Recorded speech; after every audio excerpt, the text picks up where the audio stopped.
Greetings, Earthlings. This is Martek. He is the imaginary alter ego of the gatecrasher more commonly known as LifeInATent. Martek began his existence as a teenage superhero, but has since become addicted to power, fame, and the adulation of a preteen audience. Sadly, Martek's addictions have led to the unprecedented corruption, the mass exploitation of slaves, and bouts of explosive tough guy rage. Many have challenged Martek, but none so far have managed to topple the crooked crusader despite his many Achilles heels. Say hello to Mr. Martek, LifeInATent, a guy who prefers to erase his entire track record that links the two names. To put the connection into perspective for the public eye to see, all that is required is a demonstration of his own videos. They look the same, don't they? Martek has reported himself under the name Brian Martin, as you can see.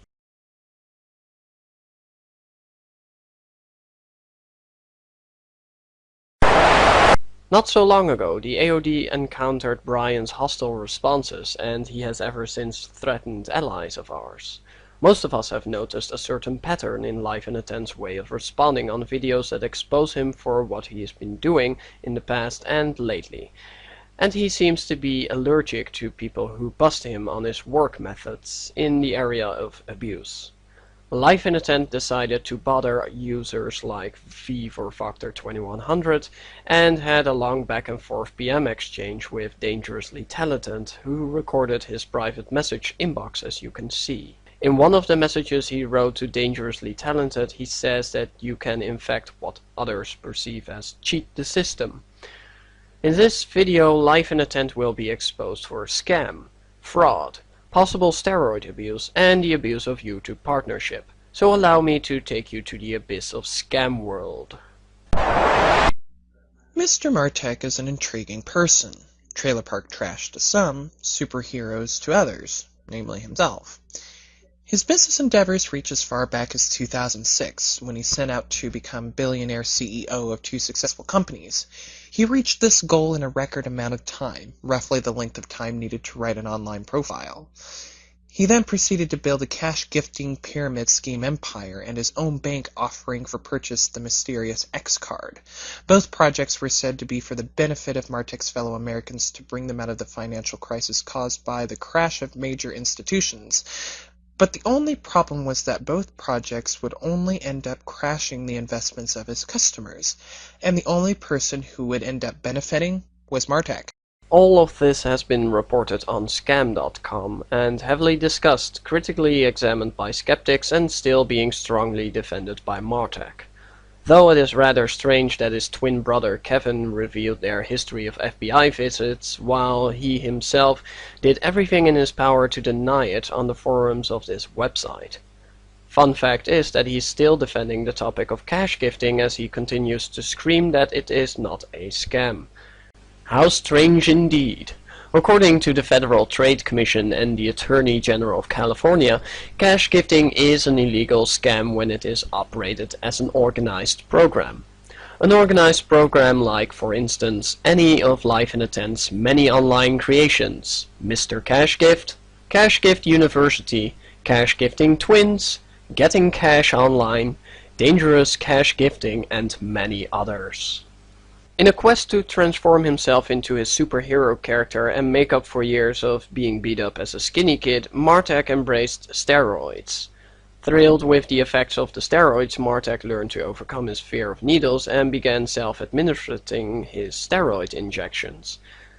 He advanced to dispensing do-it-yourself advice to other steroid enthusiasts on the message board, including step-by-step graphic descriptions and self-injection techniques, complete with photos of himself with his face all blurred out. He says you can feel the needle going into the butt fat and meat, but then you can also feel it when it hits the muscle. That's when you push a little more and presto, you are done. His advice came free, requesting only the love and admiration of his fellow adult board members in return. Unfortunately, his post omitted critical warnings, as he's known for being an asshole on forums. No one knows how he got banned exactly. We also couldn't find any information on his prescription for the anabolic steroids. We assume he did not have one. After years of experience in uploading pyramid schemes and superhero animations to YouTube, Mr. Martek eventually decided to radically enhance his YouTube business endeavors, not unlike his artificial enhancement of his musculature. He began spamming the hell out of other users on YouTube in furtherance of his single-minded, unwavering goal: YouTube partnership. After being denied partnership several times, he enlisted the help of his friends, family, and sock accounts to bitch and whine in support of the money-grubbing faggot on YouTube help forums. Eventually, the moderators couldn't stand it anymore, and yes, the hard-earned partnership was won. Soon, mere partnership was not enough. He had to have more and more and more, and this required the purchase and enslavement of thousands of bot accounts to do his bidding.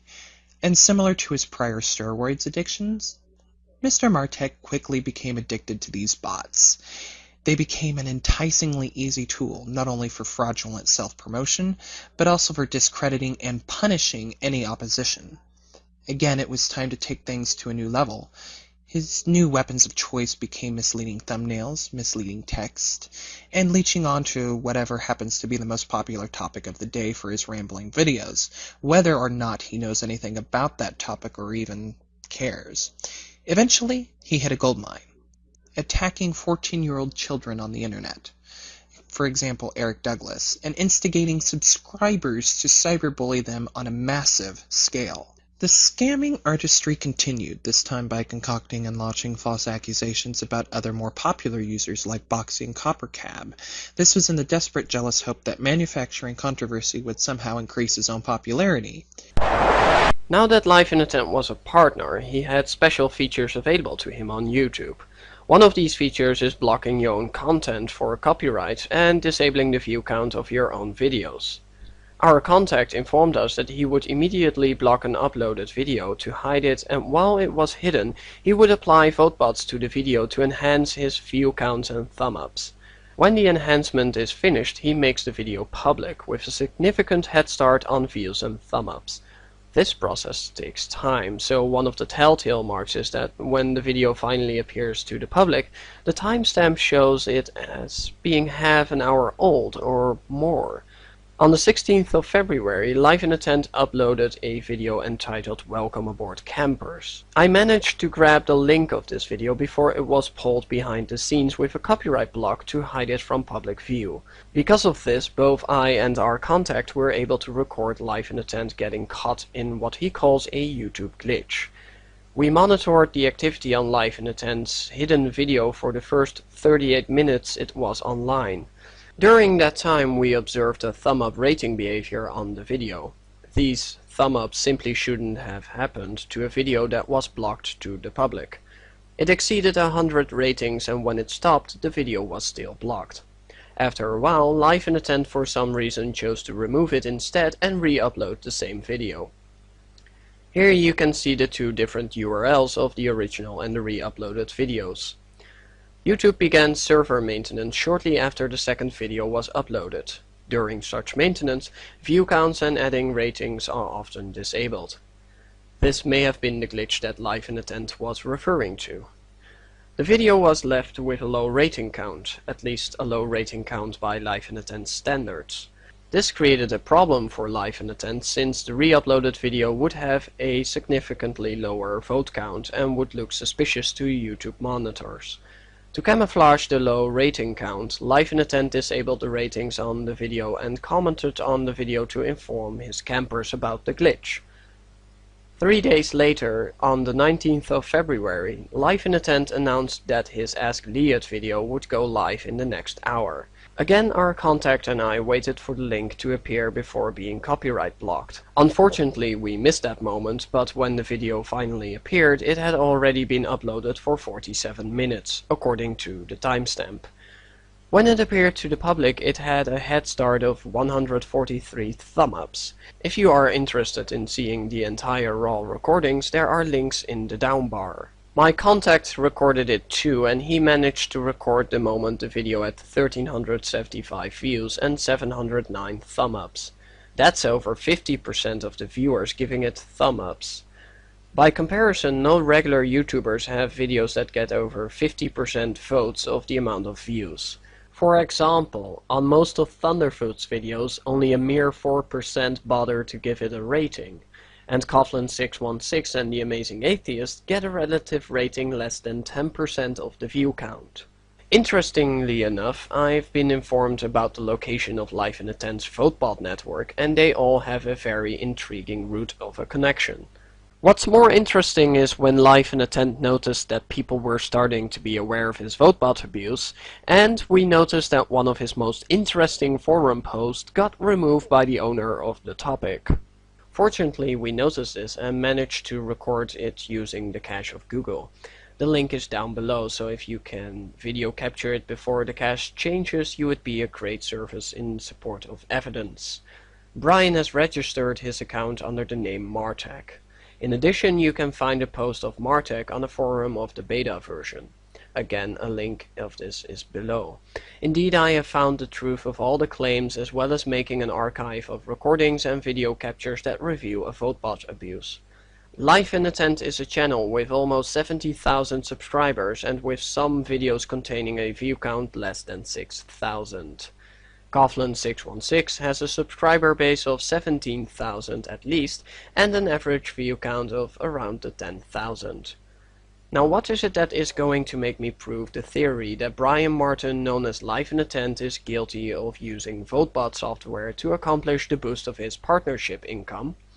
It all returns to Martech, who originally started this business he calls Cheat the System.